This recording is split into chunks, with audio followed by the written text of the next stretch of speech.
گفتگوی روباه و خروس. به به، چه بهار زیبایی، چه شکوفه های رنگ و وارنگی، سفید، قرمز، صورتی، آبی، بنفش، زرد. به به از این هوا.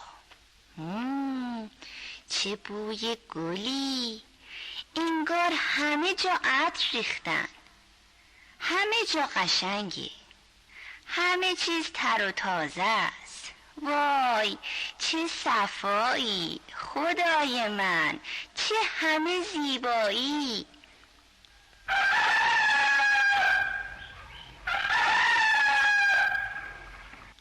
این صدای چی بود؟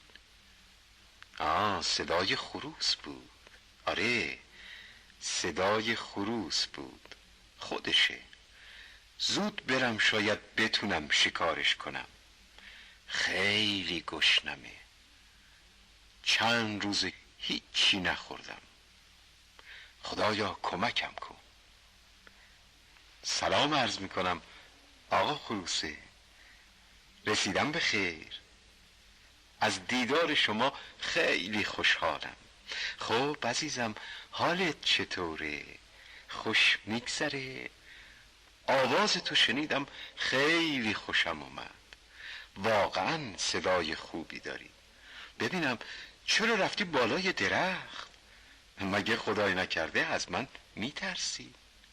ما که با هم بد نیستیم، دشمنی که نداریم. من تو رو خیلی دوست دارم.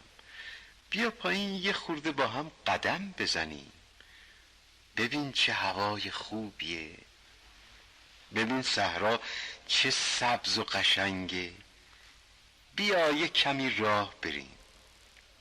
تو بازم با اون صدای قشنگت برام آواز بخون. آره راست میگی، هوا خیلی خوبه، صحرام خیلی سبز و قشنگه، صدای منم بد نیست. ولی من تو رو نمیشناسم، فقط میدونم که تو یه روباهی، منم یه خروسم. روباه و خروس نمیتونن با هم دوست باشن، برای اینکه روباه دشمن خروسه. آدم عاقل با دشمن خودش راه نمیره. من باید مواظب خودم باشم. من با دشمن خودم دوستی نمی کنم. چی گفتی؟ گفتی دشمن؟ دشمن کدومه؟ تو چقدر بدبینی. من هیچ وقت دشمن تو نبودم. تو اشتباه میکنی. من همیشه دوست تو بودم. وانگهی تو مگه خبر نداری که شیر پادشاه جنگل دستور داده که همه حیوونا باید با هم دوست باشن و هیچ حیوونی حق نداره به حیوونی دیگه آزار برسونه. حالا گرگ و گوسفند با هم دوستن. سگ به روباه دیگه کاری نداره. مرغ خونگی سوار شغال میشه، با هم میرن تو صحرا گردش میکنن. من تعجب میکنم که تو از هیچی خبر نداری. ببینم کجا رو داری نگاه میکنی؟ چرا به حرفای من گوش نمیدی؟ یه حیوانی داره از طرف آبادی میاد اینجا، نمیدونم چه حیوانیه. یه کمی از تو بزرگتره، گوشای پهنی داره خیلی تند به طرف ما میاد. راست میگی؟ ای داد بیداد، باید هر چه زودتر فرار بکنم. کجا میری؟ چرا انقدر ترسیدی؟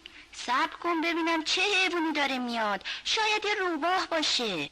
نه جانم، از نشونیایی که میدی معلومه که یه سگه. ما با سگا میونه خوبی نداریم. مگه تو نگفتی که دیگه میونه حیوونا دشمنی وجود نداره؟ مگه تو نگفتی همه با هم دوست هستن؟ پس چرا از سگ میترسی؟ چرا؟ گفتم، ولی میترسم که این سگم مثل تو دستور شیر رو نشنیده باشه. کی عاطفی. 1.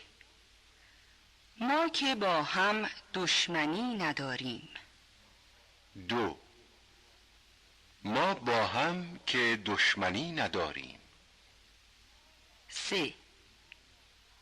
ما با هم دشمنی که نداریم. 4. ما با هم دشمنی نداریم که